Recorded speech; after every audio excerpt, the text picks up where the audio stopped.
బాలీవుడ్లో ఇప్పుడు ఎక్కడ చూసినా చావా మానియా కనిపిస్తోంది. ఈ మూవీలో సంభాజీగా నటించిన విక్కీ కౌశల్, ఏసుబాయిగా నటించిన రష్మిక పేర్లు మార్మోగిపోతున్నాయి. చాలా నెలల తర్వాత బాలీవుడ్ బాక్సాఫీస్ కలకల్లాడుతోంది.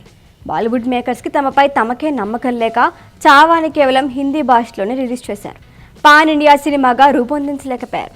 ఇప్పుడు చావాకు వస్తున్న రెస్పాన్స్తో అన్ని భాషల్లో రిలీజ్ చేస్తున్నారు. థియేటర్ సంగతి పక్కన పెడితే చావా ఓటీటీ రిలీజ్ ఎప్పుడు ఏంటి అని సర్వత్రా ఆసక్తి నెలకొంది.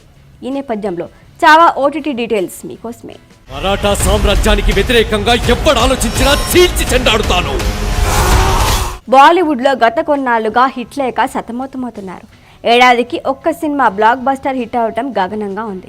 లాస్ట్ ఏడాది షారుఖ్ ఖాన్ నటించిన జవాన్, రణ్వీర్ నటించిన యానిమల్ సినిమాల తర్వాత చాలా వచ్చి వెళ్ళాయి. ఇందులో భారీ బడ్జెట్ సినిమాలు కూడా ఉన్నాయి. కానీ అవేవి కనీసం ఓపెనింగ్స్ కూడా రాబట్టలేకపోయాయి. సౌత్ సినిమాలే బాలీవుడ్లో రాజ్యమేలాయి. దీంతో బాలీవుడ్ మేకర్స్ అక్కసంతా మన దర్శకులపైనే వెళ్ళగక్కుతున్నారు. ఎట్టకేలకి స్త్రీ 2 మూవీతో శ్రద్ధ 1000 కోట్లు తెచ్చిపెట్టింది. మళ్ళీ ఇన్నాళ్లకి విక్కీ కౌశల్ బాలీవుడ్ విజయదాహం తీర్చారు. కొత్త ఏడాదిలో విక్కీ చావా మూవీతో బోని కొట్టాడు. ఎక్కడ విన్నా ఎక్కడ చూసినా Chhaava విశేషాలే.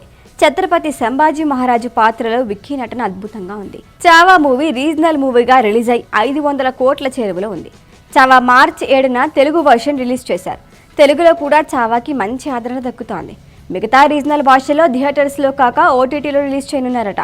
South Indian లాంగ్వేజెస్లో Chhaava dubbing చేసి ఓటీటీలో రిలీజ్ చేయబోతున్నారని తెలుస్తోంది. చావా మూవీకి ఉన్న డిమాండ్ దృష్ట్యా డిజిటల్ రైట్స్ భారీ ధరకి అమ్ముడయ్యాయని తెలుస్తోంది. ఈ మూవీ రైట్స్ని ప్రముఖ ఓటీటీ సంస్థ నెట్ఫ్లిక్స్ కొనుగోలు చేసింది.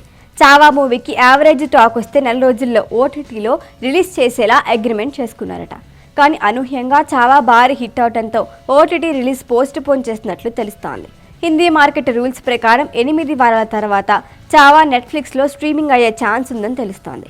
ఏప్రిల్ 11న చావా ఓటీటీలో స్ట్రీమింగ్ అయ్యే ఛాన్స్ ఉందని తెలుస్తోంది.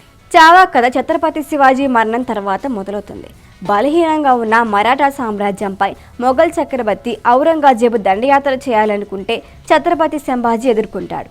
ఇంతవరకు శివాజీ వీరత్వం గురించి తెలుసుకున్న ప్రజలు సంభాజీ వీరత్వాన్ని, అతనిలో ఉన్న పోరాట పటిమను మొదటిసారిగా తెలుసుకున్నారు. మొఘలుల దాష్టికాలు, చరిత్ర వక్రీకరించిన నిజాలు చావాతో బయటపడ్డాయి. అందుకే చావాకి ఇంత ఆదరణ దక్కింది. ఇలాంటి వీరగాథని ఏప్రిల్ 11న మీ మాతృభాషలో చూడడానికి రెడీ అయిపోండి. ఔరంగు నిరంకుశత్వాన్ని కాల్చి బూడిద చేద్దాం. ప్రత్యర్థులు ఎన్ని పండాగాలు పన్నినా సరే. ఈ వీడియో కనుక మీకు నచ్చినట్టయితే లైక్ చేయండి, షేర్ చేయండి, సబ్స్క్రైబ్ చేయండి. అలాగే పక్కనే ఉన్న బెల్ ఐకాన్ని క్లిక్ చేయండి.